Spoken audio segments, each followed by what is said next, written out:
Yo, what's going on, guys? Mush back at it with another video. And an unfortunate thing that, honestly, I hate that I have to cover this because this is a game that I was excited for, and it's one of those games that it's not like it was getting a ton of buzz, but I thought it could come out and end up being like this sleeper hit and also get a lot of attention, and it was being received fairly well from the critical reviews that I've seen. It was getting pretty solid reviews, but if you look through the weeds, Mandreora, Whispers of the Witch Tree, getting absolutely cooked on Steam. Not because of the game quality, but because there is an EULA that is tied to the game that essentially insists that they are going to be selling your information. So we'll talk about that. But right off the bat, Mandreora Whispers of the Witch Tree was a game that I was actually mentioning a little bit on this channel. Not a ton. Usually the month prior to any month, I like to do a deep dive on what are the upcoming games that are coming out, and only it was back in March that I found out about Mandreora Whispers of the Witch Tree, and I was blown away by what this game had to offer. It kind of reminded me of a Vanillaware game from an aesthetic standpoint. Vanillaware, a studio that unfortunately does not bring their games out on PC, but they're the developers of Moormoss and the Demon's Blade, 13 Sentinels, Aegis Rim, Unicorn Overlord. Figure out how to play those games on PC. I'm sure you can, and you should, because those games are great. But Mandreora gave me a lot of that vibe, an epic action RPG in a dark fantasy world, 40+ hour story, 6 unique classes, hundreds of useful items, and secrets of an expansive interconnected world to be found. Again, it got received fairly well. There's not a ton of Metacritic reviews that are posted right now, but there are a couple, and I see a 9 out of 10, an 8.5 out of 10, so on and so forth. Unfortunately, the Steam reception is not as strong. 780 reviews and 67% positive. Now, the game is not getting absolutely bashed to all hell. However, when you look through the reviews, the reasoning for the negative reviews, it is unfortunate because it looks like it's not tied to the actual game itself. It's tied to the ULA that is a part of the game. One user notes, and this is Snake Hips over on Steam, I'm personally loving the game and can live without ultra-wide support, but according to the ULA, which you have to agree to, they're selling your personal data to a bunch of companies, which is why I'm giving it a thumbs down currently. They're making money off the game, and then they make money off of selling all your data. What the actual F? The user also lists out a group of parties that can receive your information. Another user says, great game, but trading personal information is a big no. Just noticed that personal info selling bit got it today, and we are forced to agree to it in order to play the game. Sounds really corrupted. Now, another user does give it a positive review and notes how to prevent this game's Russian spyware from collecting your information. Go to Advanced Windows Defender Firewall, go to Outbound Rules, make a new Outbound Rule, click on Program, and have the program path lead to the game's exe file and block the connection. That's all you have to do. And I get it. There are a lot of instances that I see about stuff like this when, you know, this is an easy workaround. Why do you care that much about it? Why do you also, very relevant to account linking, all you gotta do is sign into this account. Why is it that big of a deal? Well, it's tied to it being a hassle, and it's tied to this just leading the path to more games doing this. That's the issue that I feel like a lot of people always get lost in all of this whenever we talk about account linking, whenever we talk about this happening or that happening, and it may, in a vacuum, in the grand scheme of things, be a very small thing, but let it be known that once you let them get away with this small thing, it's another small thing, then it's another small thing, compounding on another small thing. That's what happens. Look, it's not overnight that Ubisoft pulled their games away from Steam. I know they're back on Steam now, but for a while, what was it? It was Ubisoft account linking. Then it was, okay, we'll do this, we'll do that, no achievements, etc., etc. And then all of a sudden, it was, we're not even going to release our games on Steam right away. And why I'm bringing that up, again, it may seem like a very innocuous thing in a vacuum, but in the bigger picture,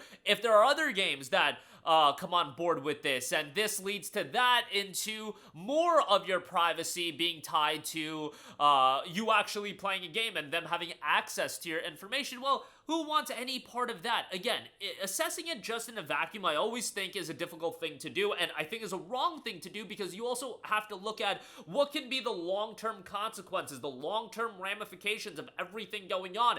And that's why we always get into a crap show in gaming. Why do you guys care about things like that? First of all, it's assessing things in a vacuum, it's not looking at context, and it's not looking at potential consequences of things happening.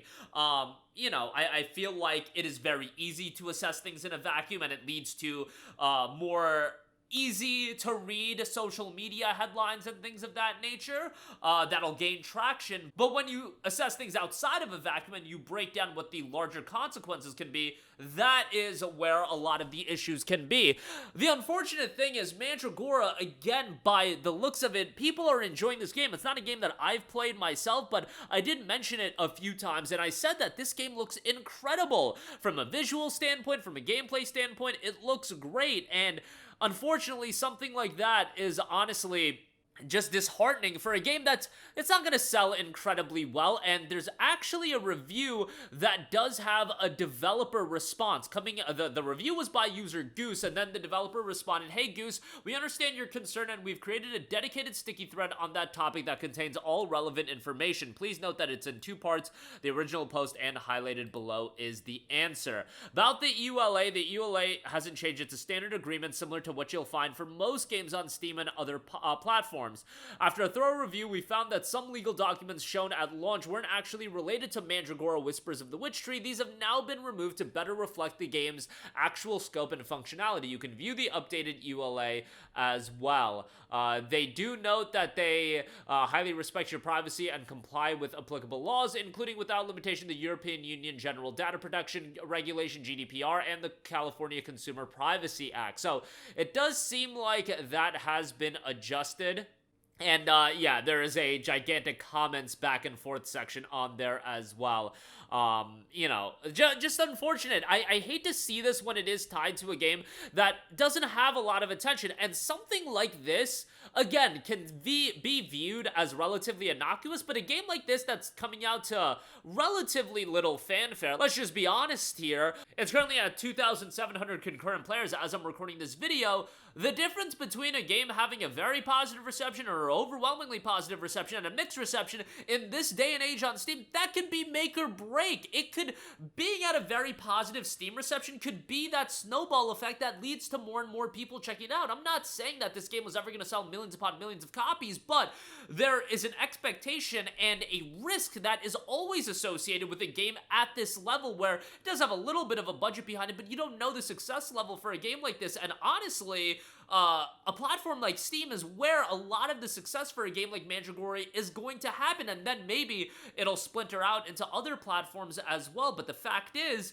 that it does have this EULA tied to it. Whether or not they remedied the situation is kind of irrelevant at this point, because that impact on the first few days has already been made. And then if you want to go into the weeds of their entire post, that's another topic entirely. It's just, again, to me, it's a bummer that it happened with a game like this in particular. If it's like an EA game, at the end of the day, I don't really care. Like, an EA game facing those consequences, who cares? Like, in the grand scheme of things, that's not going to change how EA does their business. Or maybe it will. You know, we've seen that with Ubisoft a little bit. But with a Mandreora, it could be make or break. And that is unfortunate that that's being tied to it. But at the same time, maybe that level of transparency and clarity should have been there at launch. They have nobody to... They don't have the consumers to blame in this situation for sure. But that'll do it for me. Let me know all of your guys' thoughts in the comment section down below. As always, thanks for watching. Interested to hear your guys' input, and if you played the game, let me know your guys' thoughts. I think the game looks great, and I definitely wanted to check it out at some point. Just a bummer that this is how it had to transpire. But again, your thoughts down below. As always, thanks for watching, and I will catch you guys in the next one. Peace out.